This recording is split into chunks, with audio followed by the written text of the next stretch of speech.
The Mera Paibis have historically stayed silent when their own ethnic militants persecute and harass tribal women.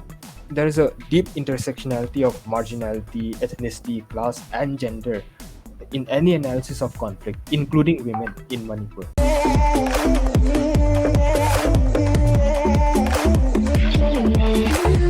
I read an article in Japan Times where apparently Mera Paibis are saying that kill and do horrendous things to a Kuki's woman is the wet dream of Biren Singh of converting Manipur into an ethnic democracy. Is it complete?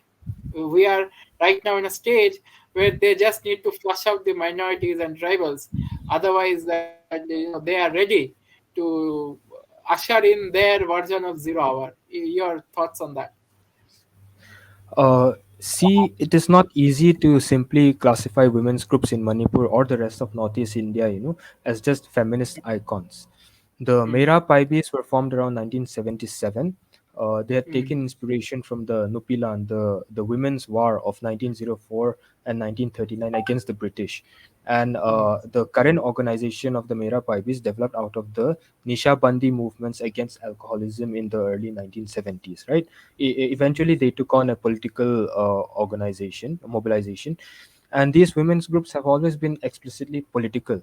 The best known example being the case of the naked protest held by 12 imas in front of the Assam Rifles headquarters in Imphal on 15th July 2004 against the mm, rape of a Meitei woman. Right now, mm, this protest actually gave them international attention and has earned them the respect of everyone, including us tribals. However, it mm, is important not to look at just the outburst of the Mera Paibis, right? But also the mm, silences of the Mera Paibis in order to understand how much of the claim that they are the guardians of civil society in Manipur, how much of that is true. Now, one important case in point that I want to point out is in 2006, there was an incident in Parbung, in the current Perzol district of Manipur, where the Kukizo tribals live, where Meitei militants belonging to the United National Liberation Front and the Kangleipak Communist Party raped and molested 15 tribal women, of which 10 were minors, right? It mm, was only with the intervention of the Indian army that these value-based insurgent groups were driven out of those Kukizo areas. Now, mm, the Mera Paibis have historically stayed silent when their own ethnic militants persecute and harass tribal women. Although mm, the same can be said, for other women's groups, but the sanely image and the celebrated portrayal of the Mera Paibis, uh, it has created this fake image of superiority of the Mera Paibis as being superior to other tribal women groups, right? Which mm, I think is not is which, to be honest, is not the case. mm, So one thing that must be properly understood is that there is a deep intersectionality of marginality, ethnicity, class, and gender in any analysis of conflict, including women in Manipur. Now, what is so shocking is that uh, there have been testimonials shared by Kukizo survivors of the active role played by the Mera Paibis in instigating Meitei mobs. Right on 5th mm. May, on 5th Exactly. May, there a video came viral of two tribal women being cornered by Meitei men, and the women were shouting, your people," as in referring to us, "your people have raped our women in Churachandpur, in the hill districts.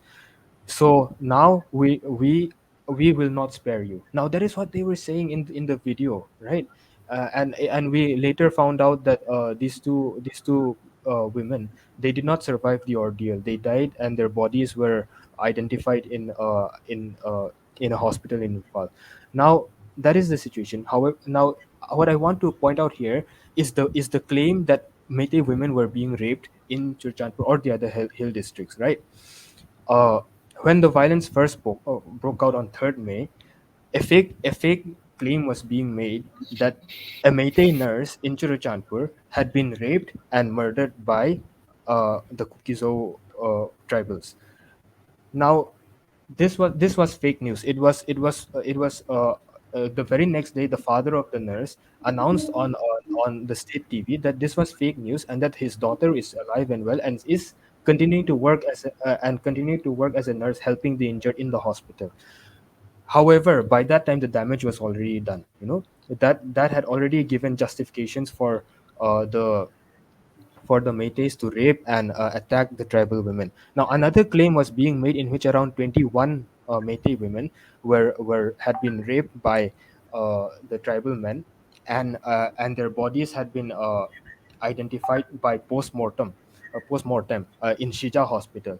Now, it took some time, but I think after a day or before a day got over, Shija Hospital came up with a statement saying that it did not have the license to do postmortem on dead bodies. However, the damage was already done again, right? Tribal women were made the victims of these of this fake news that was being spread in order to vilify their own women and in order to vilify their own men to rape the tribal women.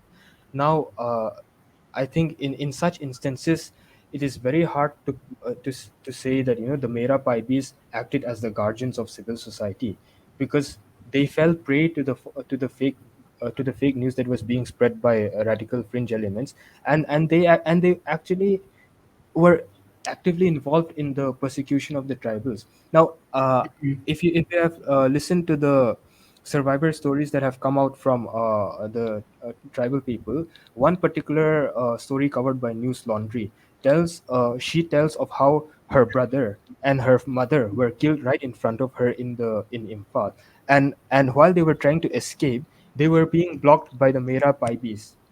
Mm. They were being blocked by the Mera Paibis, and the Mera Mera Paibis were the Paibis working so as auxiliary.